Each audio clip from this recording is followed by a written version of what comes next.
late day push to try to break back into the 6-month ones. And fortunately, the market remembered and came right back to push it back up off the precise level, hopefully, and they'll keep the market going. I mean, an incredible beat by Oracle on that open AI deal, and can cement us into going forward. Let me go back and show you this again. This is the 6-month one RVOL, the one period. This is the 6-month one HVOL 14 period. Open and close. That's what the difference between the spread is. And once we stay on top of the 6-month one, we can move towards the 6,700, 17 through 25, and then potentially higher for year-end Santa. But we really need to stay above this level because once you get back under it, they're not going to want you to get back on top of it. They'll they'll drag you down to that 6,000 level. That's where Jamie Dimon was trying to get the market to go to. I mean, anytime that he sends out a tweet like that, he's like telling everybody in his periphery, all of his funds and his sovereign wealth funds and all that, where to put the market. So fortunately for us, we know their secrets, we know their levels, and I can post them. How about that? You're witnessing history right here. And I gotta say that that was exciting. So the first run out of it failed.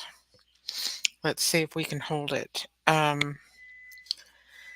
Otherwise, it was just delta neutral. I mean, they tried to break it. Look, they were trying at the end of the day to break out of that box. But we came down to our monthly 23-day line and it held. There's your spread that I posted this morning. And they're trying to bring the VIX up now and keep it above the spread. And if the vol crushers are going to win, they're going to have to push this back down because the otherwise the volatility is going to get back inside higher, and which means that that's going to break and the market's going to go below it. So an incredible beat for Oracle, and that was huge. I got it pulled up for you to look at.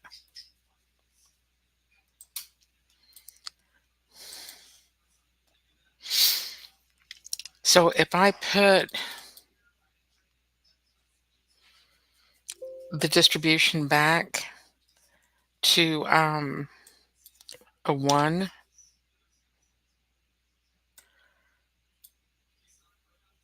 you can see that it went right to the 2 times the monthly range.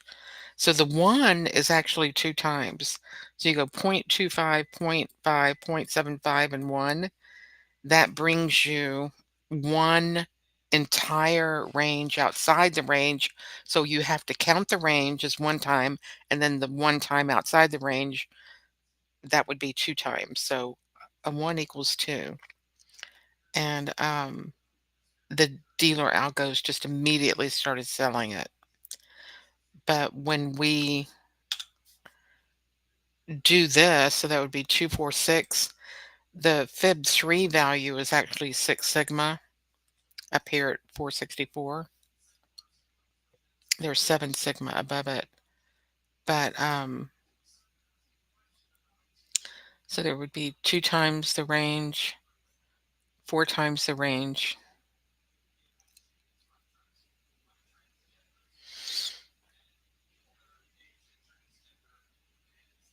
6, 8 times the range. I guess, measuring from mean to 3. If we were to do the entire box, that's what we're talking about. So you could measure the box from 3 to 3.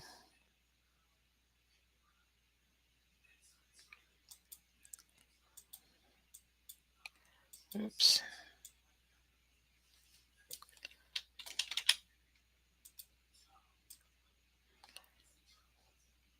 So you see that's 2 times, 1 time, 2 time. So there's 3. Sorry. Yeah. Now I know what I'm doing. 4.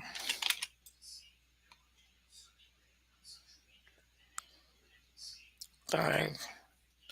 There's 1, 2, 3, 4, 5, and then I need one more. So 6 would be 5.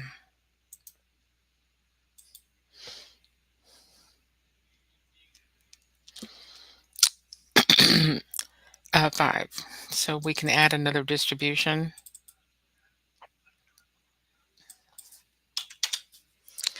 and then change this top fib to a 5.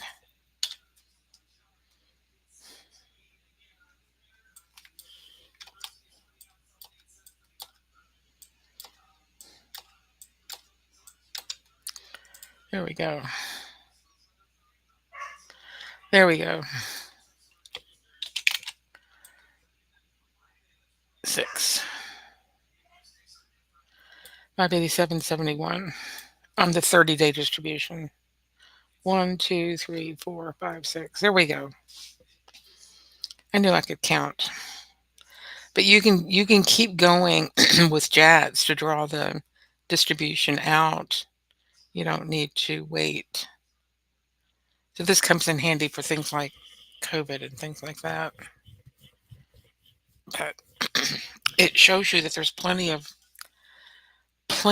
to go. You don't have to just stop on the level. The markets are just so used to selling it, they automatically fire off. It doesn't mean that you can't cross over.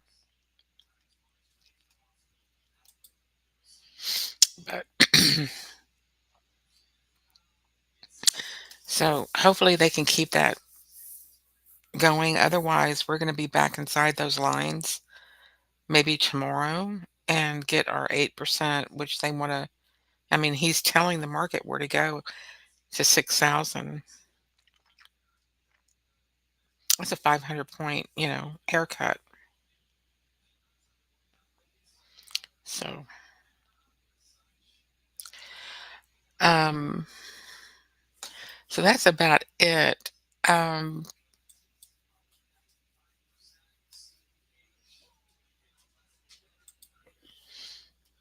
Crude got up to its monthly mean.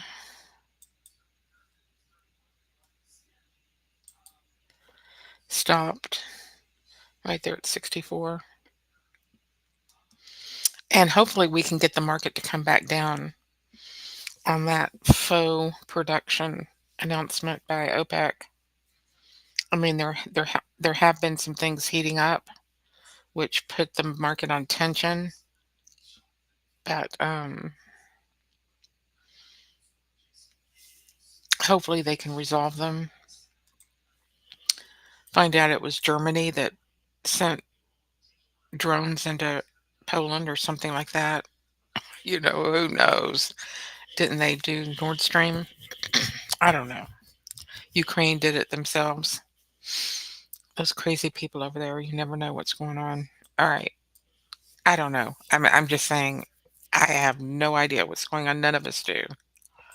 It just seems odd that Russia would do that at this point in time when they got funding from China to produce oil and gas, why they would pick a fight that would, curtail that, right? It doesn't add up logically. So I'm just saying I'm skeptical.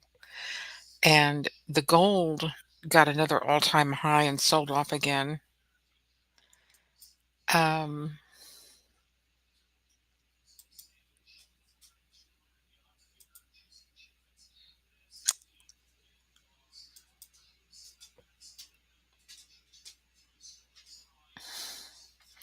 this quarterly 2 and 90-day 3 holding the market back, sending this back down, but um, that also has room to run on these threes up here. So it doesn't necessarily mean that it's going to stop. This is a very strong move, and we're still moving higher on the RSI. Hasn't curled back down yet.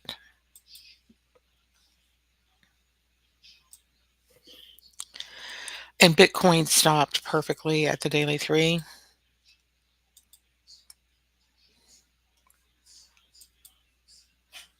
There's your weekly ones, and get punched out of the monthly one, so we have room to go higher on Bitcoin. Much room to go on the quarterly. Lots of room. So I'm expecting more upside for gold and Bitcoin.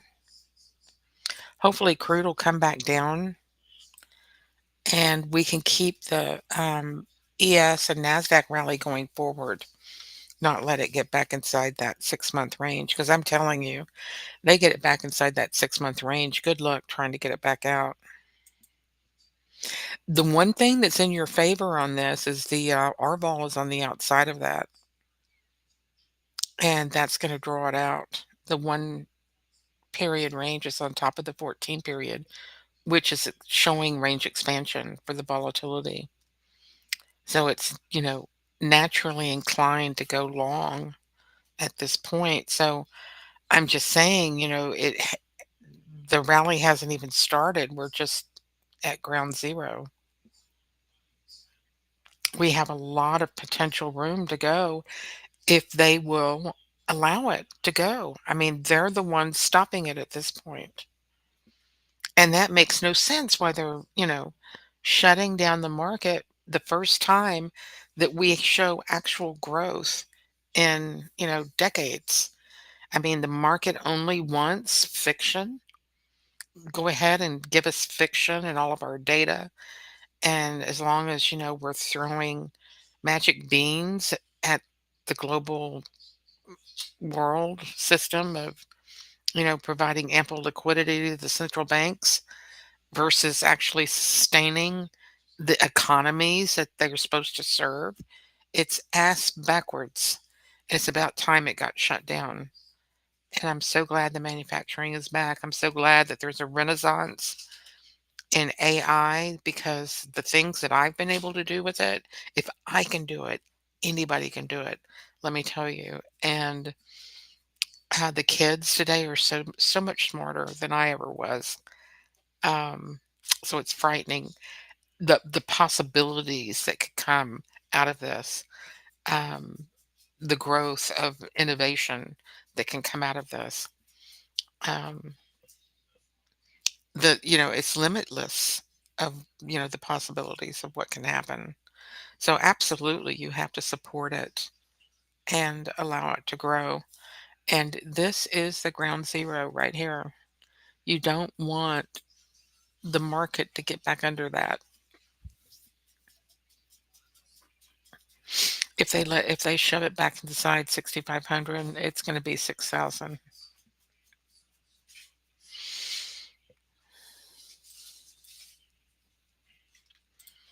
All right, I'll get off my soapbox.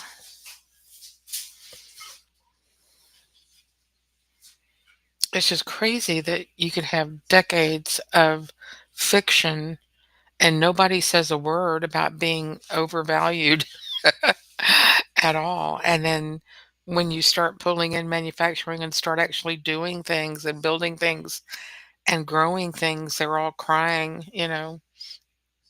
shut it down, and that's not the right time.